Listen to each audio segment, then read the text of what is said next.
نحمده ونصلي على رسوله الكريم اما بعد اعوذ باللہ من الشیطان الرجیم بسم اللہ الرحمن الرحیم یا ایہا الذین آمنوا اذا قمتم الى الصلاة فاغسلوا وجوہکم وایدیکم الى المرافق وامسحوا برؤوسکم وارجلکم الى الکعبین.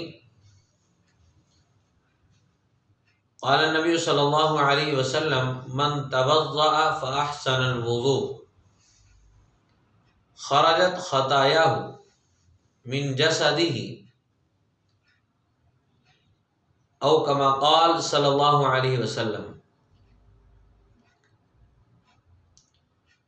آج طہارت سے متعلق دوست احباب سے بات کرنی ہے، کیونکہ اکثر اصرار ساتھیوں کا یہی ہے کہ جو اسلام کی بنیادی چیز اس سے امت مسلمہ ناواقف ہے تو اس سے ہی ابتدا کی جاتی ہے. اور یہ ایک حقیقت ہے کہ مسلمان غلط چیزوں کو دیکھ دیکھ کر اپنے دین سے دور ہو گیا، مساجد سے دور ہو گیا، علماء سے دور ہو گیا، جس کی وجہ سے ناواقفیت اور جہالت بڑھ رہی ہے.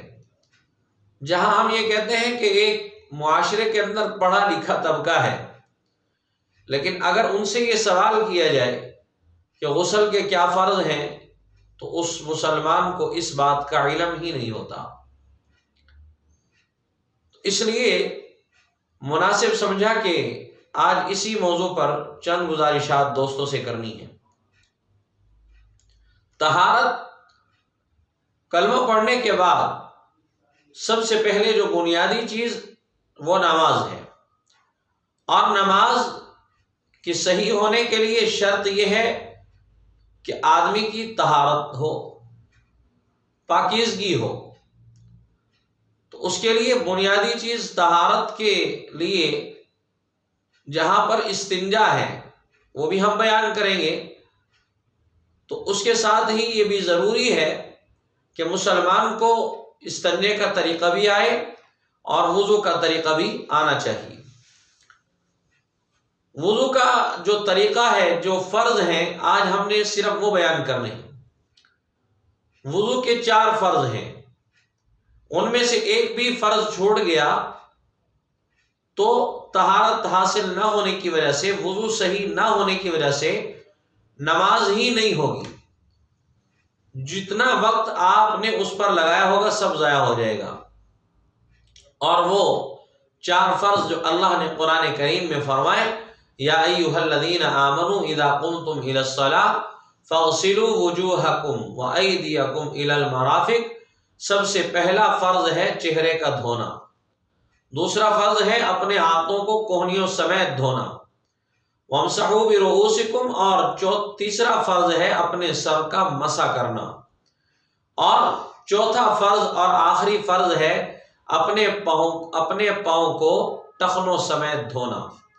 رسول اللہ صلی اللہ علیہ وسلم نے ارشاد فرمایا، من توضأ فاحسن الوضوء، جس نے وضو کیا اور اچھے طریقے سے کیا، عمدہ طریقے سے کیا، خرجت خطایاہ من جسدہ، اللہ اس کے تمام گناہوں کو نکال دیتا ہے، حتی خرجت تحت من اظفارہ، یہاں تک کہ جو اس کے ہاتھوں کے جو ناخن ہیں، ان ناخنوں کے ذریعے اللہ گناہوں کو ختم کر دیتا ہے. اور ایک حدیث میں رسول اللہ صلی اللہ علیہ وسلم نے یہ بھی فرمایا، پانی کے ہر قطرے کے ساتھ جب ہر عضو سے آخری قطرہ گرتا ہے، اس کے گناہوں کو اللہ اس کی بدولت معاف کرتا ہے. اس لیے اپنے وضو کو کیجئے اور عمدہ طریقے سے کیجئے، اور پھر ہم انشاءاللہ آپ کو پھر ملتے ہیں، اور اس میں انشاءاللہ وضو کی جو سنت ہیں ان کو اور وضو کا جو صحیح طریقہ ہے وہ بیان کیا جائے گا. اللہ مجھے اور آپ کو طہارت کی اہمیت اپنے دل میں بٹھانے کی توفیق نصیب فرمائے.